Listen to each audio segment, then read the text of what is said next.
கடகராசி அன்பர்களே, இந்த 2024வது வருடத்தினுடைய இந்த குரு பெயர்ச்சியால மிகப்பெரிய மாற்றங்களையும் திருப்பங்களையும் சந்திக்கக்கூடிய ஒரு ராசின்னா இந்த கடகராசினரை சொல்லணும். ஏற்கனவே இந்த அஷ்டம சனியால மன அழுத்தம் சார்ந்த விஷயங்கள், குடும்பம் சார்ந்த விஷயத்திலும் சின்ன சின்ன தொந்தரவுகள், பணம் சார்ந்த விஷயங்கள், தைரிய வீரியம் இல்லாத தன்மை, திருமணம் சார்ந்த விஷயத்திலும் தடைகள், தொழில் சார்ந்த விஷயத்திலும் பல பிரச்சனைகள், இப்படி அனைத்து விதத்திலும் ஏதோ ஒரு வகையில் சிக்கலை சந்தித்து கொண்டிருக்கின்ற இந்த கடகராசி என்பர்களுக்கு இந்த குருவானது 11ஆம் இடத்தில் வந்து அமர்கிறது சற்று ஆறுதலான ஒரு விஷயம்தான். ஏன்னா 9ஆம் அதிபதியாக இருக்கக்கூடிய பாக்கியத்தை தரக்கூடிய அந்த குரு பகவான் 11ஆம் இடத்தில் வந்து மனமகிழ்ச்சி சந்தோஷம் என்கின்ற விதத்தில் அமைகிறது. அப்போ இதுவரையில ஒரு மனக்குழப்பம் அதிகமாக இருக்கிறது, ஏன் நமக்கு இது நடக்கிறது, இந்த சோதனைகள் என்று இருக்கின்றவர்களுக்கு கடவுளினுடைய அனுகிரகத்தை பெறக்கூடிய ஒரு வருடமாக இருக்கும். அதே சமயத்தில் பார்த்தீங்கன்னா இந்த குடும்பம் சார்ந்த விஷயம், தனம் சார்ந்த விஷயம், நல்ல உழைக்கிற ஆனா உழைப்புக்கேற்ற ஊதியம் கிடைக்கலையே, அல்லது ஏதாவது ஒரு ரூபத்தில் தொந்தரவு பிரச்சனைகள் இருந்தவர்களுக்கு இப்போ இந்த குரு பயிற்சிக்கு அப்புறம் பார்த்தீங்கன்னா அந்த பிரச்சனைகள் கொஞ்சம் கொஞ்சமாக சால்வ் ஆகக்கூடிய தன்மைகள், நிறைய அனுபவ பாடத்தை உங்களுக்கு கற்றுக் கொடுத்திருக்கும்.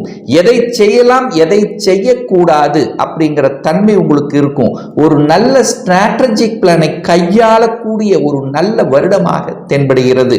ஏன்னா அஷ்டம சனி நடக்கும் போது பார்த்தீங்கன்னா ஜாதகமே வேலை செய்யாதுன்னு சொல்லுவாங்க. ஏன்னா இந்த சனி பகவான் 30 வருடத்துக்கு அப்புறம் உங்களுக்கு வருகிறது அல்லவா, அப்போ நிச்சயமாக ஏதாவது ஒரு ரூபத்தில் உங்களுக்கு மன அழுத்தங்களை கொடுத்து கொண்டிருக்கிறது. அந்த சனி பகவான் 2ஆம் இடமான குடும்பஸ்தானத்தை பார்க்கிறார். அப்ப குடும்பம் சார்ந்த விஷயத்தில் சில தொந்தரவுகள் பிரச்சனைகள் இருக்கத்தான் இருக்கிறது ஒரு சிலருக்கு. ஆனா என்ன நான் சொல்ல வர அப்படின்னா, அந்த கணவன் மனைவி சார்ந்த விஷயத்தில் கொஞ்சம் அன்னோனியம் விட்டு கொடுத்து செல்லணுங்கிறதையும் ஞாபகத்தில் வைத்துக் கொள்ளுங்கள். அந்த குரு பகவான் 11ஆம் இடத்தில் இருக்கிறதுனால இதுவரைக்கும் ஒரு காசு பணம் கிடைக்கலையேங்கிறவங்களுக்கு நிச்சயமா உங்களுக்கு காசு பணம் கிடைக்கக்கூடிய தன்மை, அதுவும் சுக்கிரனுடைய வீட்டில் குரு இருக்கிறதுனால ஏதாவது ஒரு ரூபத்தில் கையிருப்பு பணம் என்பது உங்களுக்கு இருந்து கொண்டிருக்கும். நல்ல உழைப்பை போடுவீங்க, உழைப்புக்கு ஏற்ற ஊதியம் உண்டு. ஒரு சிலருக்கு விரும்பிய இடத்தில் இடமாற்றம் நடக்கக்கூடிய தன்மை, எதிர்பாராத விதத்தில் நடக்கக்கூடிய தன்மை, ஒரு சிலருக்கு ப்ரமோஷன் கிடைக்கும், அடிஷனல் ரெஸ்பான்சிபிலிட்டி இருக்கும். ஸோ எந்த மாற்றங்கள் வந்தாலும் அந்த மாற்றத்தை ஏற்றுக்கொள்வது தான் இந்த காலகட்டம் உங்களுக்கு சிறப்பை ஏற்படுத்தி கொடுக்கும்.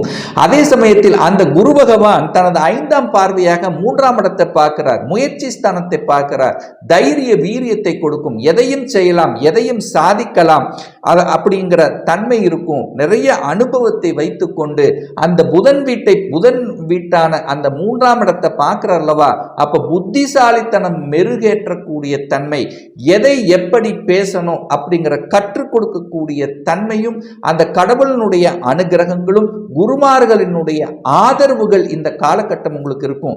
பெரிய மனிதர்களுடைய தன்மை இருக்கும். அந்த குரு பகவான் அந்த 3ஆம் இடத்தை பார்க்கறதுனால உங்களுக்கு நல்ல ஒரு உள்ளுணர்வு சக்திங்கிறது இருக்கும். உங்களுடைய உள்மன ஆற்றல் இருக்கும். அந்த உள்மனசு சொல்றதை கேட்டு நீங்க நடந்தீர்கள் என்றால் வெற்றி பெறுவது என்பது எளிதாகிவிடும் அப்படிங்கிறதையும் ஞாபகத்தில் வைத்துக் கொள்ளுங்கள். அந்த குரு பகவான் தனது சப்தம பார்வையாக அந்த 5ஆம் இடத்தை பார்க்கிறார். பூர்வ புண்ணிய ஸ்தானம் பஞ்சமஸ்தானத்தை பார்க்கிறது. 5ஆம் இடம் என்பது பதவியை குறிக்கக்கூடிய தன்மை. அப்போ ஒரு சிலருக்கு பார்த்தீங்கன்னா திடீர் ப்ரமோஷன், திடீர் பதவி உயர்வு கிடைக்கக்கூடிய ஒரு அற்புத காலகட்டமாக அமையும். அதே சமயத்தில் குழந்தைகளால ஒரு நல்லது நடக்கக்கூடிய தன்மை. இதுவரைக்கு குழந்தை பிறப்பு சம்பந்தப்பட்ட விஷயத்தில் பிரச்சனைகளை சந்தித்து கொண்டிருந்தவர்களுக்கு, அதாவது எல்லாமே இருக்கு, எனக்கு காசு பணம் இருக்கு, வசதி இருக்கு, வாய்ப்பு இருக்கு, வீடு இருக்கு, எல்லாமே இருக்கு, ஆனா குழந்தை பாக்கியம் மட்டும் கிடைக்கலையே என்று ஏங்கிக் கொண்டிருக்கின்ற இந்த கடகராசி என்பர்களுக்கு நிச்சயமாக இந்த வருடத்தில், அதுவும் பார்த்தீங்கன்னா இந்த ஜூன் மாதத்துக்கு அப்புறம் பார்த்தீங்கன்னா நிச்சயமா உங்களுடைய வீட்டில் ஒரு நல்ல செய்தி, குழந்தை அதாவது குழந்தை சம்பந்தப்பட்ட ஒரு நல்ல செய்தி உங்களுக்கு கிடைக்க இருக்கிறது. குழந்தைகள் என்ன ஆசைப்பட்டு படிக்கிறார்களோ அந்த படிப்புகள் நிறைவேறக்கூடிய தன்மை என கடகராசி என்பர்களுக்கு கொஞ்சம் கஷ்டங்கள் இருக்கும், மனக்குழப்பங்களை கொடுத்திருக்கும். அதை படிக்கலாமா, இதை படிக்கலாமா, எது படிக்கும் தெளிவு இல்லாத தன்மை இருந்தவர்களுக்கு இப்ப தெளிவாக இதைத்தான் நான் படிக்க போறேன், ஒரு இன்ஜினியராக போற, ஒரு டாக்டராக போற, ஒரு வக்கீல் படிக்க போற, ஸோ இந்த மாதிரி மன உறுதியுடன் செயல்படக்கூடிய ஒரு நல்ல காலம் வந்தாச்சு அப்படின்னு சொல்லணும். ஏன்னா அந்த குரு பகவான் 5ஆம் இடத்தை பார்க்கிறார். 5ஆம் இடம் என்பது பூர்வ புண்ணிய ஸ்தானம், பஞ்சம ஸ்தானம் அல்லவா. சோ அந்த இடத்தை பார்க்கிறதுனால நிச்சயமா உங்களுடைய ஆசைகள், உங்களுடைய முயற்சிகள் நிறைவேறக்கூடிய ஒரு நல்ல காலம் அப்படிங்கிறத அமைகிறது. அப்போ பெரியவர்களுடைய ஆசிரியர்களுடைய தொடர்புகளை ஏற்படுத்தும், உருமார்களுடைய உதவிகள் கிடைக்கும். பெரிய மனிதர்கள், அரசியல்வாதிகள், அதாவது உங்கள் பெரிய ஒரு பதவியில் இருக்கிறவர்களுடைய தொடர்புகளும் உங்களுக்கு கிடைக்கக்கூடிய தன்மைகள் சிறப்பாக இருக்கிறது அப்படிங்கிறதையும் நீங்கள் மனதில் பதிய வைத்துக் கொள்ளுங்கள். அதே சமயத்தில் அந்த குரு பகவான் பார்த்தீங்கன்னா 7ஆம் இடத்தை பார்க்கிறார். அந்த 7ஆம் இடம் என்பது திருமணஸ்தானம். அப்போ கடந்த காலத்தில் பார்த்தீங்கன்னா கடந்த ஒரு வருடங்களாக கணவன் மனைவிக்குள்ளேயே சின்ன சின்ன கருத்து வேற்றுவார்கள், ஈகோ சம்பந்தப்பட்ட பிரச்சனைகள், கணவன் ஒரு இடத்துல மனைவி ஒரு இடத்துல, இந்த மாதிரி ஒரு சின்ன சின்ன ஒரு சரிவு சந்தித்துக் கொண்டிருந்தவர்களுக்கெல்லாம் அந்த குருவினுடைய அந்த 9ஆம் இடமான அந்த பாக்கிய பார்வை 7ஆம் இடத்தை பார்க்கிறதுனால சரி செய்து கொள்ளக்கூடிய சந்தர்ப்பங்களை நிச்சயமாக உருவாக்கும். அப்போ பிரிந்தவர்கள் ஒன்று சேர்வதற்கான ஒரு வாய்ப்புகளை உருவாக்கும். என்னதான் இருந்தாலும் உங்களுக்கு இப்ப அஷ்டம சனி இன்னும் ஒரு வருடத்துக்கு இருக்கின்ற காரணத்தால எல்லாமே கொஞ்சம் விட்டு கொடுத்து அனுசரணையோட செல்லணுங்கிறது ஞாபகத்தில் வைத்துக் கொள்ளுங்கள். அதே சமயத்தில் வேலையில் அழுத்தம், பிரஷர் இருக்கத்தான் செய்யும். அதை கற்றுக்கொண்டு இப்படித்தான் அப்படிங்கிறது அது இயல்பாகவே உங்களுக்கு அமைந்திருக்கும்.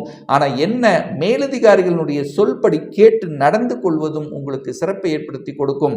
வேலையை மட்டும் அவசரப்பட்டு ஆக்ரோசப்பட்டு கோபப்பட்டு விட்டு விடாதீர்கள் அப்படிங்கிறதையும் ஞாபகத்தில் வைத்துக் கொள்ளுங்கள். ஆனா இதுவரைக்கும் ஒரு நல்ல வேலை செட்டில் ஆகல, வேலை கிடைக்கல அப்படின்னு இருக்கின்றவர்களுக்கு நிச்சயமாக இந்த ஜூன் மாதத்துக்கு அப்புறம் ஒரு நல்ல வேலை கிடைக்கக்கூடிய வாய்ப்புகளும் சந்தர்ப்பங்களை ஏற்படுத்தும். இந்த ராகு பகவான் 9ஆம் இடத்தில் இருக்கார் அல்லவா, அப்போ வெளிநாட்டு சம்பந்தப்பட்ட வாய்ப்புகளும் ஒரு சிலருக்கு அமையும். அப்போ ஒரு வெளிநாட்டுக்கு போகணும் அல்லது வெளிநாட்டு கம்பெனி, எம்என்சி கம்பெனியில் பணிபுரியணும் என்கின்ற எண்ணத்தில் இருப்பவர்களுக்கு நிச்சயமாக அந்த எண்ணங்கள் ஈடேறக்கூடிய வகையில் தான் இந்த குரு பயிற்சியானது அமைகிறது. அதே சமயத்தில் 11ஆம் இடத்தில் இருக்கின்ற குரு உங்களுடைய ஆசைகளை நிறைவேற்றும்.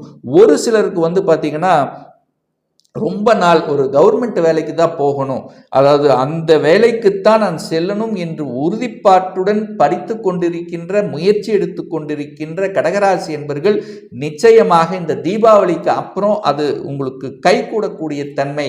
ஸோ இந்த வருடம் பார்த்தீங்கன்னா நிறைய அனுபவ பாடங்களை உங்களுக்கு கற்றுக் கொடுத்திருக்கும்.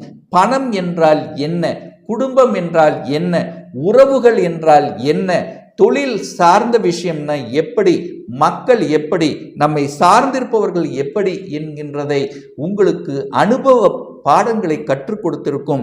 இந்த அனுபவங்களின் வாயிலாக நிச்சயமாக இந்த தீபாவளிக்கு அப்புறம் பார்த்தீங்கன்னா நீங்கள் எண்ணியது நடக்கக்கூடிய அத்தனை விஷயங்களும் நடக்கும். இந்த குரு பகவான் 11ஆம் இடத்தில் இருக்கின்ற காரணத்தால நிச்சயமாக நீங்கள் நினைக்கக்கூடிய அத்தனை விஷயங்கள் நடக்கும். புனர்பூச நட்சத்திரத்தில் பிறந்தவர்களுக்கு இப்போவே உங்களுக்கு கடந்த ஒரு வருடங்களாக கடந்த அந்த பிரச்சனைகள் எல்லாம் சால்வ் ஆகக்கூடிய தன்மை, பூசத்தில் நட்சத்திரத்தில் இருப்பவர்களுக்கு இப்போ அழுத்தம், பிரஷர்ங்கிறது அதிகமாக இருக்கக்கூடிய தன்மை, ஆயில்ய நட்சத்திரத்தில் பிறந்தவர்கள் மட்டும் கொஞ்சம் கவனமாக எச்சரிக்கையோட இனி வரக்கூடிய காலங்கள் என்னதான் இருந்தாலும் இந்த அஷ்டம சனி காலத்தில் பார்த்தீங்கன்னா புதிய முயற்சிகளை தவிர்த்து விடுவதும், அகலக்கால் வைக்காம, அதாவது தொழிலில் இருக்கிறீங்கன்னா என்ன செய்து கொண்டிருக்கிறீர்களோ அதை அப்படியே கண்டினியூ பண்ணிட்டீங்கன்னா உங்களுக்கு பெரிய பாதிப்பை ஏற்படுத்தாது. ஆனால் கடன் சார்ந்த விஷயத்தில் நிச்சயமாக கடனில் சிக்கி தவித்து கொண்டிருந்தவர்களுக்கு நிச்சயமாக இனி அந்த தீபாவளிக்கு அப்புறம் கடன் சுத்தமாக குறையக்கூடிய தன்மை. ஏன் சொல்றேன் அப்படின்னா, 6க்குரியவன் தனக்கு 6ஆம் இடத்துல போய் உட்கார்ந்துருக்கார்லவா, அப்ப நிச்சயமா கடனிலிருந்து இந்த வருடத்துல விடுதலை பெறுவீர்கள். கடன் சார்ந்த விஷயத்தில் இருந்து, அதை ஒரு இஎம்ஐயே கட்டிட்டே இருக்கிறேன், கடன்ல சிக்கிட்டு இருக்கிறேன், ஒரு ஒரு அதிலிருந்து விடுபடணும் அப்படின்ற முயற்சியில் இருந்தவர்கள் நிச்சயமாக விடுபடக்கூடிய தன்மை. நோய் சம்பந்தப்பட்ட உடல்நலம் சம்பந்தப்பட்ட அக்கறை எடுத்துக் கொள்வதும் அதற்கான உடற்பயிற்சியை செய்து கொள்வதும் உத்தமத்தை ஏற்படுத்தி கொடுக்கும். அதே சமயத்தில் பார்த்தீங்கன்னா, தனம் சார்ந்த விஷயத்தில் யாருக்கும் ஜாமீன் கையெழுத்து போடக்கூடாதுங்கிறதையும் ஞாபகத்தில் வைத்துக் கொள்ளுங்கள். ஆக மொத்தம் அந்த குருவினால 5ஆம் இடமும் அந்த குருவும் 7ஆம் இடமும் நன்றாக இருக்கிறதுனால இந்த குரு பெயர்ச்சியால என்னென்ன கஷ்டங்களை அனுபவித்துக் கொண்டிருந்தீர்களோ அதிலிருந்து நிச்சயமாக இந்த வருடத்தினுடைய இறுதிக்குள்ள அதிலிருந்து விடுதலை பெறுவீர்கள் என்பதில் நிதர்சனமான உண்மைத்தான். அப்போ ஒரு நல்ல தெய்வ வழிபாடு அப்படின்னு எடுத்துக்கொண்டால் அந்த குரு பகவான் 11ஆம் இடத்தில் இருக்கின்ற காரணத்தால, லாபஸ்தானத்தில் இருக்கிறதுனால உங்களுடைய அபிலாசைகள் நிறைவேறும் அப்படிங்கிறதுனால ஒவ்வொரு வியாழக்கிழமை என்று தட்சிணாமூர்த்தியை வழிபடும் போது நிச்சயமாக உங்க மன குறைகளை நிவர்த்தி செய்யுங்கிறது தான் நிதர்சனமான உண்மை.